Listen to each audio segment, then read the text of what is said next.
I'm going to show you how to get a crackled background for your acrylic paints without using crackle medium. Now the trick to this technique is in manipulating which layer you paint dries first. We want to create a really thick base layer and then thin layers on top. You can use regular acrylic paints. I am using my airbrush paint for my top layers here, but if you want to use just your regular, let's say Liquitex Basics or Liquitex Soft Body, all you're going to do is thin those down with water until they're about the consistency of milk. I painted a fox over this background, but I'm curious what you would have painted instead. And what colors would you have used? Let me know in the comments. Did you know your painting was cracked? It's intentional. Like when you intentionally knocked over the trash can because you said you needed to clean it? Did that on purpose, huh? Shut up. Whatever color your base layer is, that is going to be the main color of the crackle. If you want it to be white, like I'm doing here, leave the white of the gesso. If you wanted black cracks, then paint it black or pink or whatever you want to go with. This method needs to be done laying flat. It's not going to work sitting upright in an easel because of how much water we're going to use. Next, we're going to put a very thick layer of paint down. You will want to mix enough water so that it flows smoothly, and we do want to keep it wet, so misting it with a spray bottle, I'm using a fine mist sprayer here, so that it stays wet. You don't want this so saturated though that it becomes runny. Like I said before, this layer has to be really thick, much thicker than the colors we're going to put on top. This technique will not work well if the first layer isn't much thicker than the next step. Experiment with different colors, but I found this base layer color isn't that important in the color of your cracks. It's really that first layer, the gesso in my case, that's going to show through. It's not because I painted it white. That doesn't have a huge impact. For my project, I'm using Liquitex Basics Titanium White here. Your next step requires you to thin down your acrylic colors.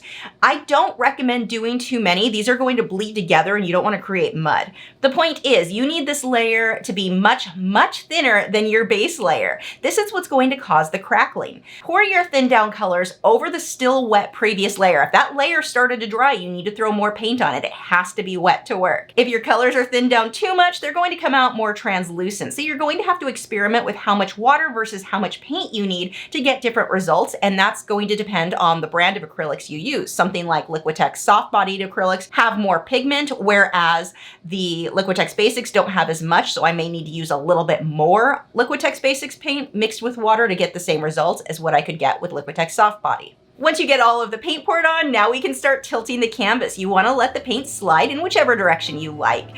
You can use your fine mist sprayer, link in the description if you don't have one yet, to get the top layer wet if it's not moving enough. If it starts to dry, it's not going to slide how you want.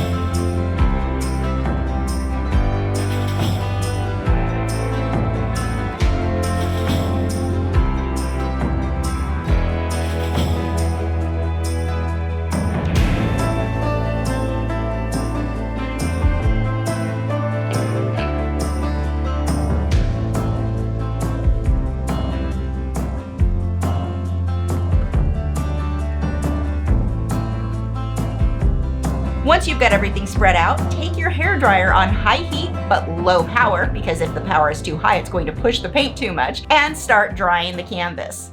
What you're doing is forcing that top layer, the thinner layer, to dry faster than that thicker base layer. This is what causes the paint to separate, exposing the base or gessoed layer. You often hear the term fat over lean with oil paints. We're doing the exact opposite here on purpose to create crackling. Normally you would want your thinner, faster drying layers put down first and slower drying layers, your thicker layers on top, to avoid cracking like this. Here we've switched the order to force that process. When you're done, you can paint your subject right on top and then varnish as usual. If the paint is not cracking for you, it's probably because your base layer was not thick enough or your top layer wasn't thin enough. You've got to have a good balance there. If that top layer isn't much, much thinner than the base layer, you're not forcing it to dry at different speeds. That's really the core of what we're doing here, forcing that top layer, because it is thinner, to dry faster than our base layer. Do you want to follow this lesson with me or follow along with the fox? I'm going to teach you how to paint fur in acrylics. You can become one of my students over at Patreon. For as little as $4 a month, you get access to all of my longer tutorials. I have a new one every single week, and you immediately get access to all 300 of my past lessons, more than 300 now, over 7 years worth of lessons you get immediately when you sign up. That is an amazing deal. There's a lot to choose from. You can head over to my Patreon video library if you want to see what I have available, or just head straight to patreon.com/Lachri and sign up now. Fair warning, the fox painting won't be up for a couple of days. I'm just finishing up that lesson. Are you looking for more art tips? I think you will like this video here.